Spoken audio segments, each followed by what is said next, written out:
Sama seperti Hani sedang merenungkan apakah sudah waktunya untuk kembali ke permukaan untuk mengisi kembali kekuatan spiritualnya.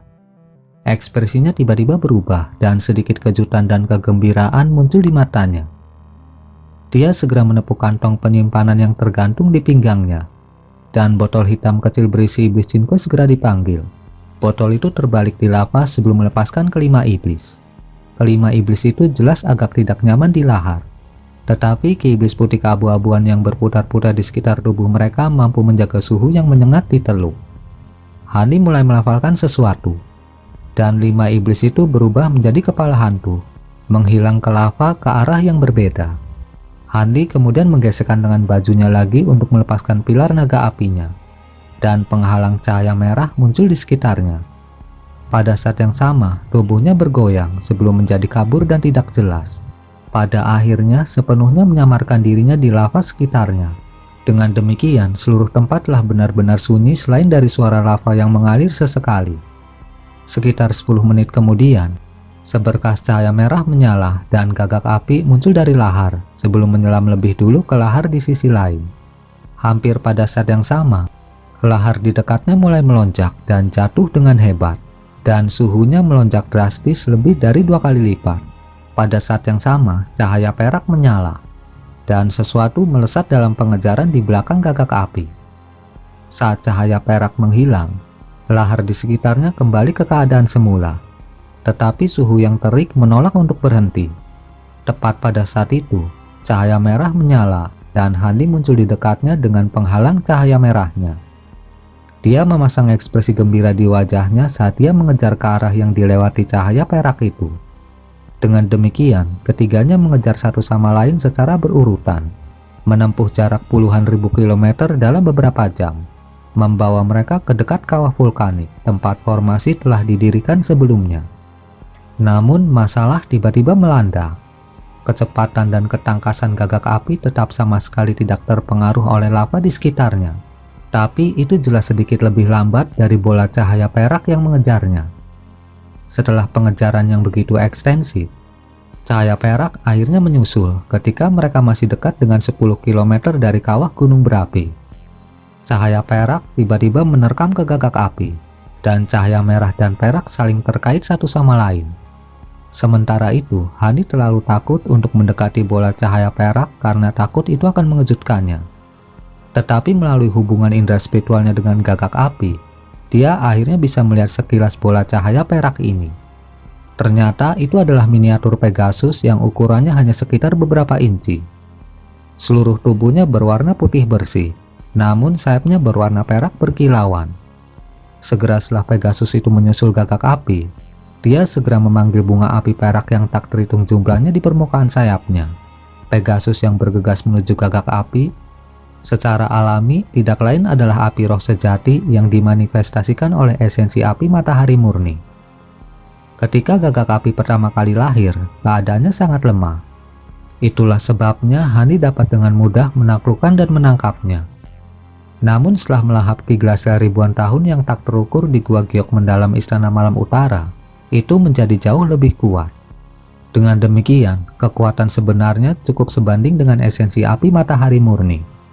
Namun Pegasus mini putih mampu meminjam kekuatan lava yang tak terbatas di sekitarnya, sehingga memberikan keuntungan tersendiri.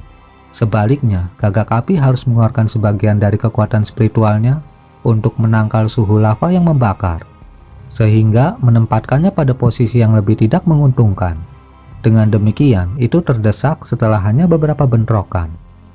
Alis Hani berkerut saat melakukan pengamatan itu melalui koneksi indera spiritualnya. Namun, baik dia maupun 5 iblis tidak bisa membantu gagak api sekarang karena itu hanya akan mengejutkan esensi api matahari murni. Dari ingatan Master Naga Artik, dia telah menemukan bahwa esensi api matahari murni adalah keberadaan yang sangat berhati-hati, dan itu akan kabur saat merasakan tanda dari potensi bahaya. Selain itu, teknik pergerakan apinya sangat mendalam, memungkinkannya melintasi lava dengan cara yang hampir tidak terdeteksi. Dengan demikian, jika dibiarkan kabur, maka tidak ada kesempatan bagi Hani untuk mengejarnya lagi.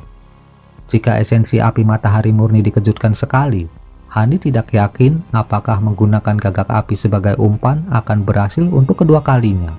Dengan demikian, meskipun gagak api jelas berjuang dalam pertempurannya, dia tidak berani campur tangan. Namun, pikirannya berpacu untuk tindakan potensial yang bisa dia ambil. Tiba-tiba, sebuah ide muncul di benaknya. Dia segera membuat segel tangan sebelum membuka mulutnya untuk mengeluarkan manik putih. Itu tidak lain adalah mutiara kristal salju yang telah dipelihara oleh api puncak ungu. Hani melemparkan beberapa segel mantra ke mutiara, setelah itu melesat sebagai seberkas cahaya putih. Mutiara kristal salju mencapai medan perang antara Pegasus dan gagak api dalam sekejap mata. Mutiara itu kemudian turun menuju kedua petarung itu. Pegasus itu segera dikejutkan oleh pendekatannya, dan dia mengepakkan sayap kecilnya, tiba-tiba menghilang di tengah bola api perak. Detik berikutnya, dia muncul lebih dari 200 kaki jauhnya, menatap mutiara dengan kebingungan di matanya. Namun, gagak api tidak berniat menghindari mutiara.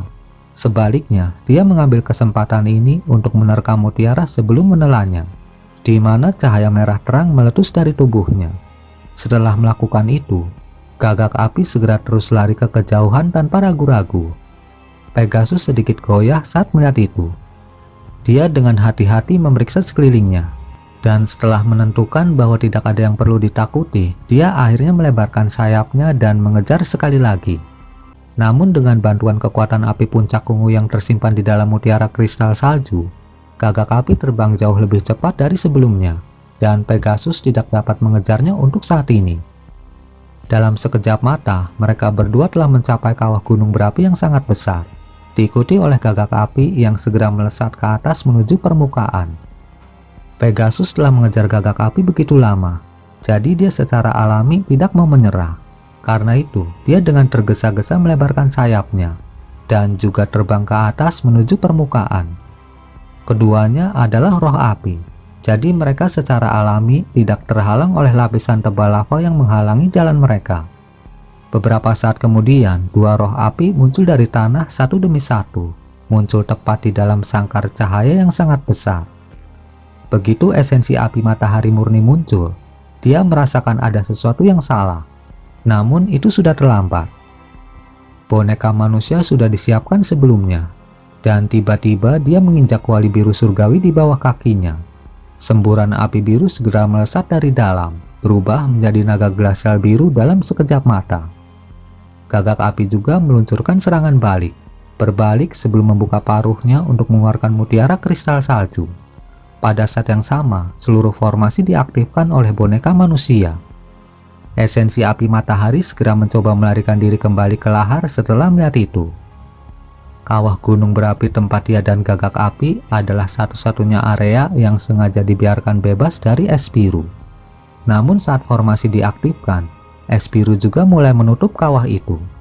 Namun kecepatan penyebaran es di kawah jauh lebih rendah dari kecepatan mundurnya esensi matahari murni. Tepat saat Pegasus Mini akan menghilang ke tanah, ekspresi ngeri tiba-tiba muncul di matanya. Dan dia tiba-tiba melebarkan sayapnya, menghilang sebelum muncul lagi lebih dari 200 kaki jauhnya. Hampir pada saat yang sama, 5 pilar cahaya dengan warna berbeda melesat ke udara dari tanah di bawah. 5 semburan ki iblis putih keabu-abuan kemudian muncul, berubah menjadi 5 kepala hantu, yang masing-masing berukuran sekitar 1 kaki. Mereka tidak lain adalah iblis Sinque. Hani juga perlahan bangkit dari tanah. Pada titik ini, seluruh kawah telah tertutup lapisan es biru yang tebal karena efek dari formasi tersebut.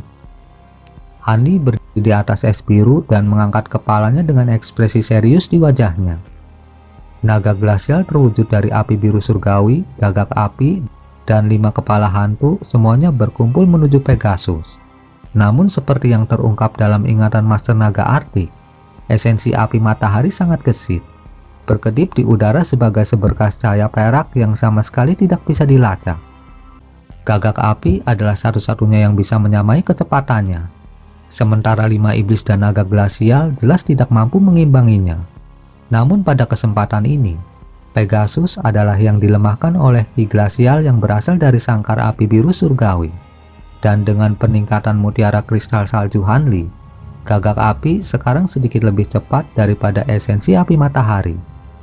Jika bukan karena fakta bahwa teknik gerakan Pegasus benar-benar sangat lincah dan tidak dapat diprediksi, itu pasti sudah lama ditangkap oleh gagak api.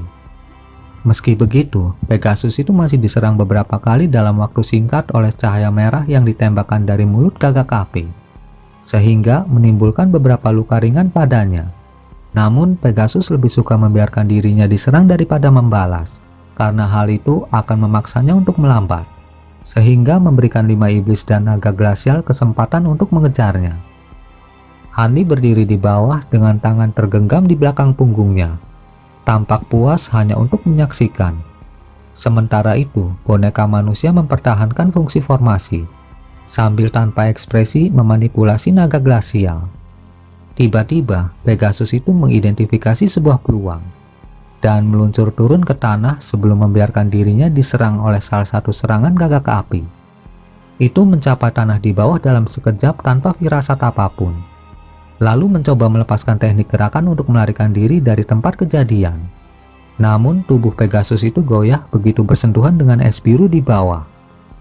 Selama penundaan sepersekian detik ini, seberkas cahaya merah dan semburan kabut glasial biru tiba-tiba meluncur ke arahnya. Pada saat yang sama, teriakan aneh yang mengganggu terdengar. Kilatan kengerian muncul di mata Pegasus, tapi jelas sudah terlambat untuk menghindar. Namun dia berhasil bereaksi dengan sangat cepat, mengepakkan sayapnya mati-matian untuk menciptakan rangkaian bunga perak. Bunga-bunga ini langsung menyelimuti seluruh tubuhnya, dan tampaknya dia berencana untuk menerima serangan itu secara langsung. Dua dentuman teredam terdengar, dan kabut glasial biru muda dan merah menghantam bunga perak secara berurutan. Sangat mengejutkan Hanli, Pegasus meminjam kekuatan dari dampak serangan, terbang cepat di udara untuk muncul lebih dari 100 kaki dalam sekejap mata. Dia tersandung sedikit untuk menahan momentumnya sebelum melarikan diri ke arah lain di dalam sangkar sebagai seberkas cahaya perak. Meskipun Pegasus itu masih melaju dengan sangat cepat, Honey dapat mengidentifikasi menggunakan mata penglihatan terang bahwa itu jelas kehilangan sebagian dari salah satu sayapnya, dan bagian dari salah satu kakinya juga tampaknya telah dipotong. Senyuman muncul di wajah Honey, dan dia akhirnya bertindak. Cahaya biru dan putih bersinar di belakangnya, di mana sepasang sayap muncul di punggungnya. Dia dengan lembut mengepakkan sayap itu, dan angin sepoi-sepoi bertiup, mengikuti dia yang benar-benar lenyap. Gagak api juga melemparkan dirinya ke esensi api matahari lagi. Namun Pegasus telah membuka jarak di antara mereka dengan meminjam momentum serangan dari sebelumnya, dan melepaskan kecepatan maksimalnya saat mencapai perbatasan kandang setelah beberapa kilatan cahaya perak berturut-turut. Pilar cahaya biru menghalangi jalannya, jadi Pegasus memutuskan untuk terbang mengelilinginya. Namun boneka manusia di atas segera membuat segel tangan setelah melihat itu, dan cahaya cemerlang meletus dari semua pilar saat untaian cahaya melesat, menciptakan jaring padat yang memotong rute pelarian Pegasus. Pegasus dikejutkan oleh perkembangan itu, tetapi sudah terlambat untuk kembali. Karena itu, dia meledakkan beberapa puluh bunga perak ke arah jaring sambil terus terbang dengan kecepatan penuh. Dia berencana untuk menusuk jaring dengan kekerasan. Namun apa yang gagal diperhatikan oleh Pegasus adalah bahwa dua awan kabut putih telah muncul di atas kepalanya. Kabut putih tiba-tiba melonjak saat dua hembusan angin glasial putih menyapu. Segera setelah itu, dua kelabang putih bersalju melesat seperti kilat. Itu tidak lain adalah dua kelabang bersayap 6 yang telah disiapkan Honey sebelumnya. Dengan demikian, Pegasus hanya bisa menghindari dua hembusan angin glasial dan terbang ke arah lain. Saat ini, gagak api, 5 iblis, dan naga glasial bertemu sekali lagi. Namun begitu Pegasus itu berubah arah, cahaya hitam tiba-tiba muncul di depan matanya, dan bilah hitam yang berkilauan dan tembus cahaya langsung melintas di tubuhnya. Ekspresi terkejut dan ngeri muncul di matanya saat tubuhnya diiris menjadi dua. Kedua bagian tubuhnya kembali ke nyala perak mereka sebelum langsung bergabung kembali untuk membentuk Pegasus mini lagi. Namun tubuhnya cukup kabur dan tidak jelas, dengan jelas menunjukkan bahwa dia tidak dapat segera mengambil bentuk aslinya lagi. Sangat jelas bahwa serangan mendadak dari belati esensi iblis terbukti sangat efektif. Tepat pada saat itu, petir tumpul tiba-tiba terdengar di atas. Sebuah busur petir biru menyala, diikuti oleh Hani tiba-tiba muncul, dan segera menjentikan 10 jarinya secara berurutan. 10 benang api meluncur di udara, menusuk tubuh Pegasus dalam sekejap. Pada saat yang sama, Hani mulai melantunkan sesuatu, dan benang api langsung mengikat Pegasus dengan erat. Itu benar-benar tidak berdaya untuk melawan serangan mendadak Hani. Hani secara alami sangat senang melihat itu. Dia membalik tangannya untuk memanggil setumpuk jimat pembatasan yang telah dia persiapkan dengan baik sebelumnya. Dan selusin cahaya dengan warna berbeda terbang ke arah esensi api matahari saat dia melemparkan jimat itu ke udara. Jika jimat pembatasan ini bisa menempel pada tubuh Pegasus, dia pasti tidak akan bisa melarikan diri, meskipun dia memiliki tubuh roh api. Namun, pergantian peristiwa yang mengejutkan terjadi. Pegasus yang terikat erat tiba-tiba melepaskan desahan putus asa.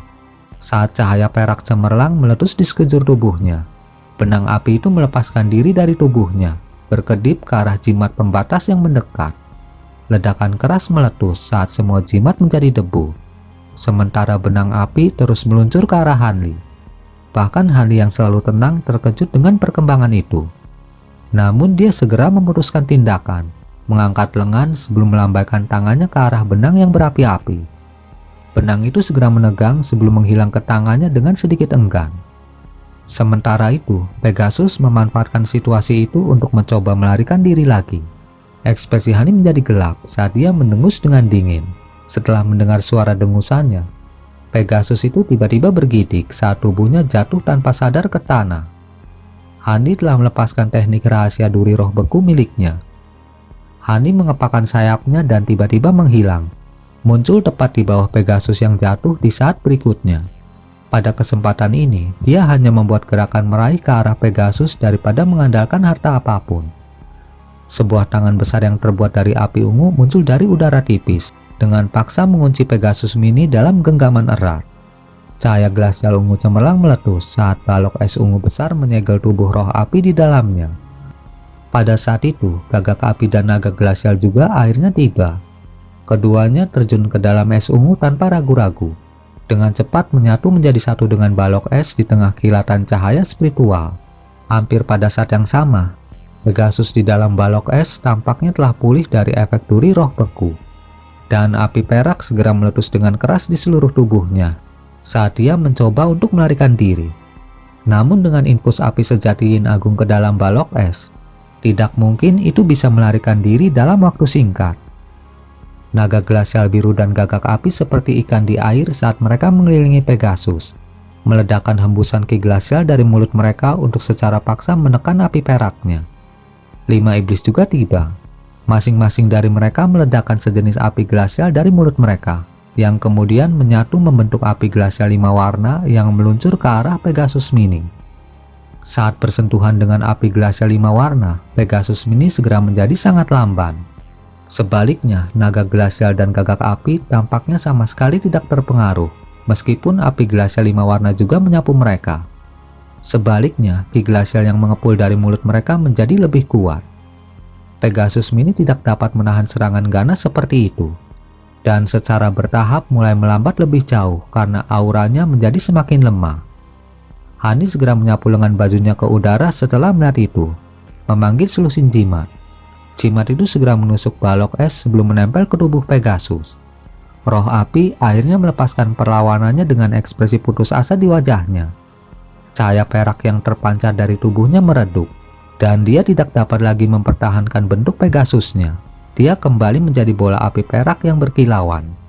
Jimat yang menempel di Pegasus memanfaatkan momen itu, menyatu menjadi lapisan cahaya pelangi yang memenjarakan nyala api perak. Di bawah perintah Hanli, gagak api yang mengambang di dalam es ungu berubah menjadi bola api merah, menyelimuti esensi api matahari murni. Kemudian dengan tangannya dalam gerakan mantra, dia memukul es ungu dengan beberapa segel mantra. Cahaya berkedip saat mereka melewatinya, dan es besar itu berkilau saat tiba-tiba menyusut. Dalam sekejap mata, itu berubah menjadi bola seukuran kepalan tangan. Hani melambaikan tangannya, memanggilnya ke dalam genggamannya dan memeriksanya dengan penuh minat. Pada saat itu, Hani mendengar desahan seorang anak di telinganya, diikuti dengan kata-kata yang terkandung sedikit rasa iri. Aku tidak menyangka kamu cukup beruntung untuk benar-benar mendapatkan esensi api matahari murni. Jika Anda dapat memadukannya dengan api sejati Yin Agung, Anda akan mendapatkan lebih dari apa yang Anda bayangkan. Saya khawatir ada banyak api roh abadi di alam roh yang tidak melebihi itu. Api roh abadi. Ekspresi Hani bergerak, tapi dia tidak melanjutkan topik itu. Sebaliknya, dia menggenggam tangannya, menghasilkan gulungan guntur. Busur tipis petir emas melesat keluar, dan melingkar erat di sekitar es, mengikat dan mengamankannya. Dalam sekejap mata, semua jejak es ungu itu diganti dengan kilat keemasan. Dia mengguncang lengan bajunya dan memanggil kuali biru kecil, berputar di depannya sebelum tiba di depannya. Itu adalah kuali surgawi. Dia menjentikan jarinya ke kuali. Tutup kuali terangkat ke udara, dan segumpal benang biru muncul darinya, melingkari bola petir emas dan menyeretnya ke dalam. Kemudian dengan menggunakan teknik jejak artefaknya, dia menyegel kuali. Pada saat itu, dia menghela napas panjang, tetapi jejak kegembiraan muncul di matanya. Setelah memperoleh nyala api ini, dia akan dapat memurnikan air matahari yang kembali. Jika dia benar-benar bisa memperpanjang umurnya beberapa ratus tahun, dia pasti bisa menumbuhkan cahaya gabungan esensi surgawi, bahkan jika itu lebih sulit dari yang dia bayangkan. Setelah memikirkan itu, Hani menarik bonekanya dan 5 iblis, lalu melanjutkan untuk merobohkan formasi mantra skala besar yang dia tempatkan. Hanya setelah menghilangkan semua jejak kehadirannya, barulah dia pergi. Setelah itu selesai, dia menyelesaikan semua tujuannya di Jin Agung, dan memulai perjalanannya kembali ke selatan surgawi tanpa ragu-ragu. Setelah dia kembali, pertama-tama dia akan memperbaiki air matahari yang kembali, menghilangkan kekhawatiran tentang umurnya atau umur Nangongwan. Setelah itu dia akan mengeluarkan kantong spasial dari air mata spasial lembah Devilfall. Dan terakhir dia akan menggunakan kemampuan memproduksi jiwa spanduk pengayakan hantu untuk memperbaiki harta karun spasial bendera jiwa merah. Dengan menggunakan bendera ini, dia akan menyerap gunung yang menyatu dengan esensi surgawi dan membawanya ke selatan surgawi, di mana dia akan bersembunyi di saku spasialnya, mengolah cahaya gabungan esensi surgawi sampai selesai. Kemudian menangani penghalang ke tahap transformasi dewa. Agar ini berhasil, dia akan menggunakan batu roh kelas atas yang dikaitkan dengan kayu yang telah dia simpan sejak terakhir kali dia mencoba menggunakan 5 api glasial untuk menerobos kemacetan. Belum lagi pil esensi iblis yang disebutkan Xiang Zili saat menyelamatkan peri ungu dari gunung tebing iblis. Sebelum dia pergi, dia menggunakan giok mendalam ribuan tahun untuk berdagang, menukarnya dengan 3 pil esensi iblis dari iblis tua Hu Qinglei, meningkatkan peluangnya untuk menerobos ke tahap transformasi dewa sedikit. Namun hanya memikirkan harga ketiga pil itu menyebabkan Hani merasakan kesedihan. Dia tidak tahu bagaimana iblis tua itu tahu begitu banyak tentang pergerakan giok mendalam segudang tahun Istana Malam Utara. Tapi dia cukup rakus untuk mengambil setengahnya dalam satu gerakan. Tidak diketahui apakah pil esensi iblis dibuat untuk perdagangan yang adil, atau jika dia menggunakannya sebagai dalih untuk perampokan. Bagaimanapun, tidak peduli seberapa langka giok mendalam segudang tahun, Hani memandang bantuan pil esensi iblis jauh lebih penting. Kesempatan yang lebih besar untuk menerobos ke tahap transformasi dewa, tidak peduli seberapa kecil, adalah sesuatu yang tidak bisa dia lepaskan dengan mudah. Ketika dia mengingat wajah sombong di wajah iblis tua setelah perdagangan, dia merasa agak murung. Tetapi segera dia membuang masalah itu ke benaknya dan mulai merenungkan rencana masa depannya.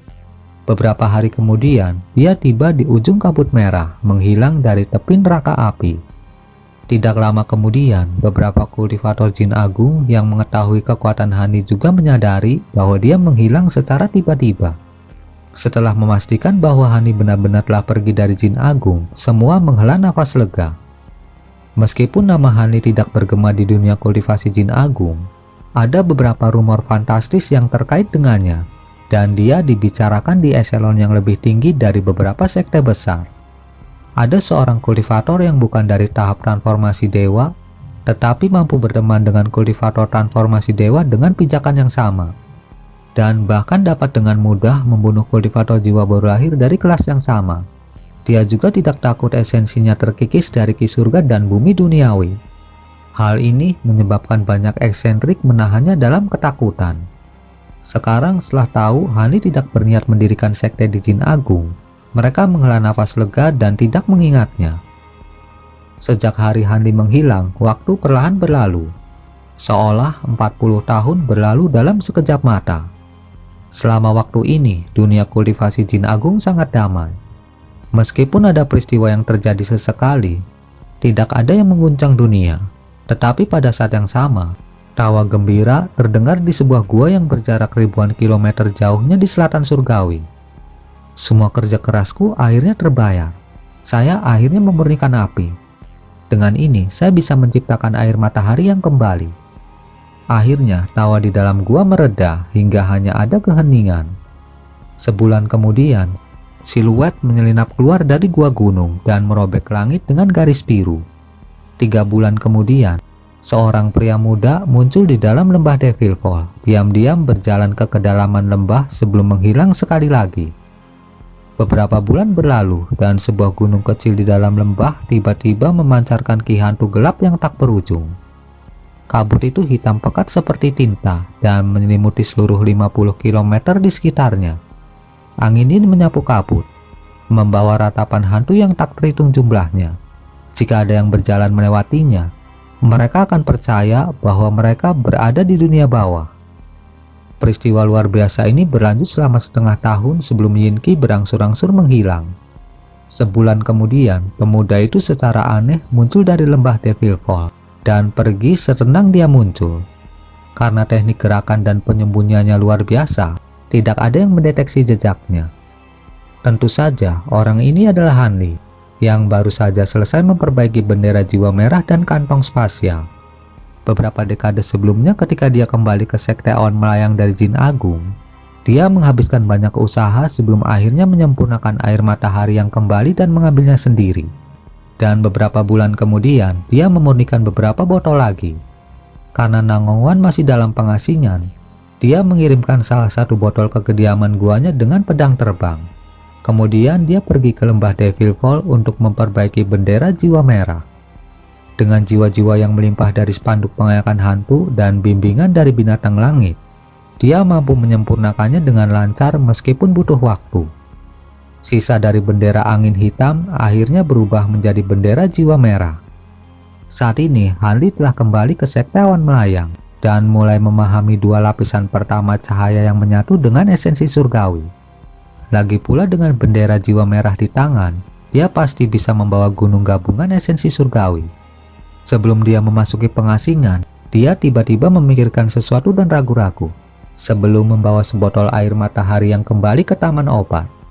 Setelah itu, dia segera kembali ke pengasingan. Boneka mirip manusia ditempatkan di dalam kediaman gua, bertanggung jawab untuk menggunakan botol kecil misterius untuk memelihara serangga roh dan beberapa obat. 10 tahun kemudian, Hanli akhirnya terbangun dari meditasi dengan sedikit kebingungan di wajahnya. Seperti yang diduga, cahaya yang menyatu dengan esensi surgawi sangat sulit untuk dikembangkan. Sepertinya tanpa bantuan dari gunung yang menyatu dengan esensi surgawi, menumbuhkan cahaya yang menyatu dengan esensi surgawi tidak mungkin. Sekarang setelah saya selesai mengolah lapisan pertama, sepertinya saya harus pergi ke Istana Bintang dan mengambilnya. Gambar seorang anak muncul tiba-tiba di depan Hanli dan berkata, "Jika aku jadi kamu, pertama-tama aku akan menyiapkan inti iblis yang dikaitkan dengan logam murni untuk menyelesaikan 5 unsur akar spiritual sepenuhnya." Meskipun ini yang pertama kali saya dengar tentang metode ini, teknik ini secara bersamaan mengandung kekuatan dari kelima elemen. Tanpa akar spiritual yang sesuai, itu akan membebani tubuh Anda. Aku tahu, kamu sudah menyebutkannya. Namun binatang iblis yang dikaitkan dengan logam sangat langka. Dan saya akan membutuhkan inti dari binatang yang telah bermetamorfosis. Tidak akan mudah untuk menemukannya. Hanli menghela nafas dan dia membalik tangannya untuk menghasilkan cahaya pelangi yang indah berkilau di tangannya. Anak itu memutar matanya dan berkata, "Bukankah kamu sudah bertemu dengan Raja Naga Banjir yang dikaitkan dengan logam di Laut Bintang yang tersebar? Itu adalah binatang iblis kelas 10 yang asli.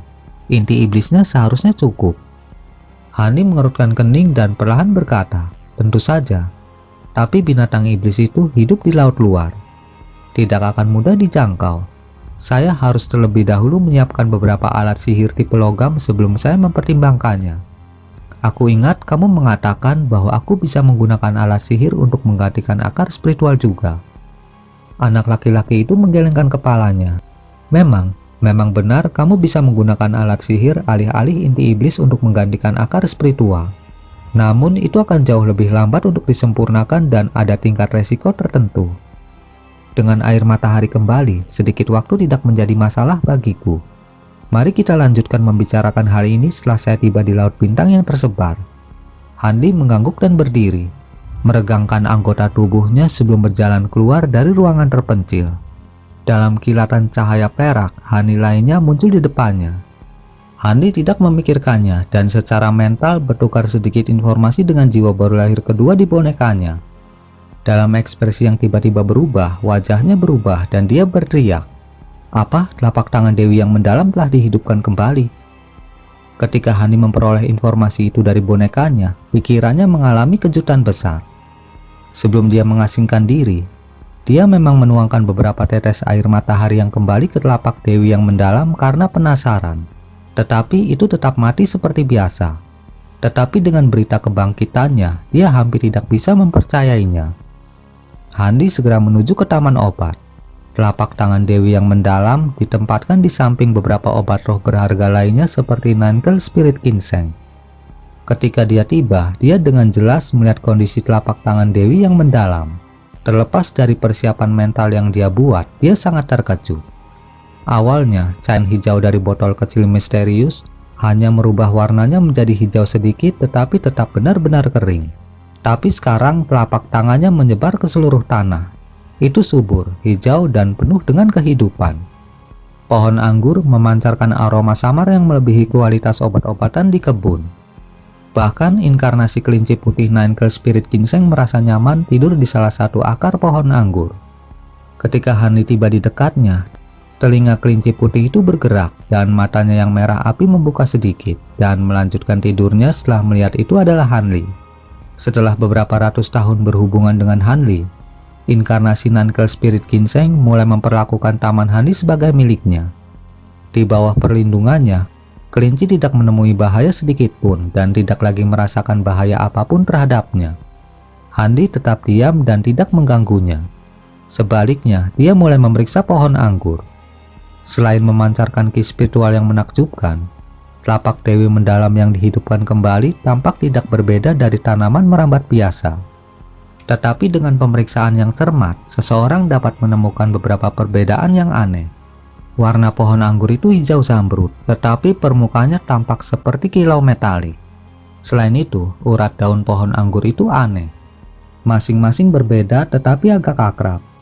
Hanli diam-diam menatap dedaunan dan hatinya bergerak saat sesuatu muncul di benaknya. Pola urat memiliki kemiripan yang samar dengan run perak di buku besar giok emas. Dia mengerutkan kening dan memeriksa selusin daun lagi sebelum akhirnya menemukan sesuatu yang menakjubkan.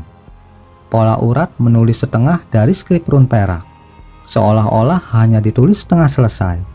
Hanli tercengang untuk waktu yang lama. Akhirnya, dia memaksa dirinya untuk menyentuh daun dengan jari-jarinya. Mereka ramping dan halus, seolah-olah dia menyentuh batu giok halus.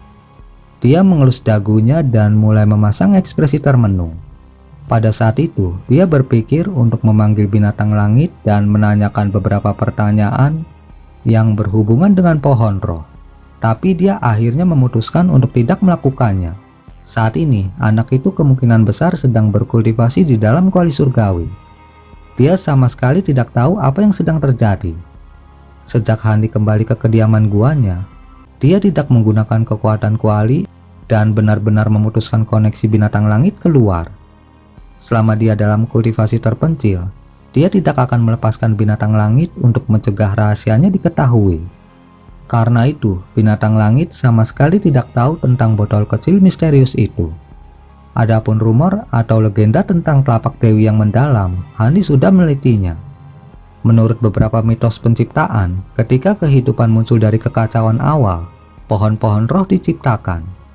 Pohon-pohon itu akan menghasilkan bunga dan menumbuhkan buah yang memberikan kemampuan tak terbayangkan yang mengabaikan hukum dunia. Mereka adalah harta yang benar-benar menantang surga. Namun itu hanya rumor di zaman kuno. Namun untuk itu disebutkan beberapa kali dalam catatan kuno dapat dianggap itu benar. Selain itu, mereka memiliki siklus pertumbuhan unik yang berlangsung selama ratusan ribu tahun. Tetapi bunganya akan mekar dan menghasilkan buah yang hanya bertahan beberapa hari atau bahkan beberapa jam. Dengan begitu, mereka akan membusuk dengan cepat. Artinya hanya angan-angan bagi siapapun untuk memanennya. Hanya bunga dan buah dari pohon surgawi yang dalam adalah satu-satunya yang memiliki kemampuan menghancurkan surga yang dapat mengabaikan hukum dunia. Sedangkan untuk tanaman merambat dan kayu hanya bisa menjadi bahan untuk penyempurnaan alat. Mereka sama sekali tidak berharga. Meskipun Hani membiarkan anak itu mengetahui sebagian kecil dari akar telapak tangan Dewi yang mendalam yang dimilikinya, dia tidak berencana membuatnya tahu tentang kebangkitan telapak tangan Dewi yang mendalam dengan air matahari yang kembali. Bahkan jika telapak tangan Dewi yang mendalam jatuh ke tangan orang lain, itu akan menjadi nilai yang kecil karena mereka tidak dapat memperoleh bunga atau buahnya. Tapi itu akan menggoda orang lain dan menyebabkan masalah besar. Dengan botol kecilnya yang misterius, jika dia bisa menggunakannya untuk mematangkan pohon anggur, dia seharusnya bisa mendapatkan buah dan bunganya setelah 2 atau 300 tahun. Dia tidak akan menyerah pada kesempatan besar seperti itu. Jika dia membiarkan anak itu mengetahui masalah ini, siapa yang tahu jika tubuh utamanya di alam roh juga mengetahui informasi itu. Itu hanya mencari masalah. Bagaimanapun, binatang langit pasti tahu lebih banyak tentang pohon itu daripada dia. Tetapi dengan pemikiran lebih lanjut, dia menyerah pada ide itu. Setelah sampai pada keputusannya, dia menghela nafas panjang dan meletakkan beberapa batasan yang mendalam di sekitar tanaman, menyebabkan taman obat kembali ke tampilan aslinya. 3 hari kemudian, Hani meninggalkan boneka manusia di kediaman gua saat dia memanggil Lulau dan penatua sekte lainnya, memberitahu mereka tentang kepergiannya. Dia kemudian muncul di atas gunung tanpa nama di laut bintang yang tersebar dan menghilang melewati cakrawala dalam garis biru.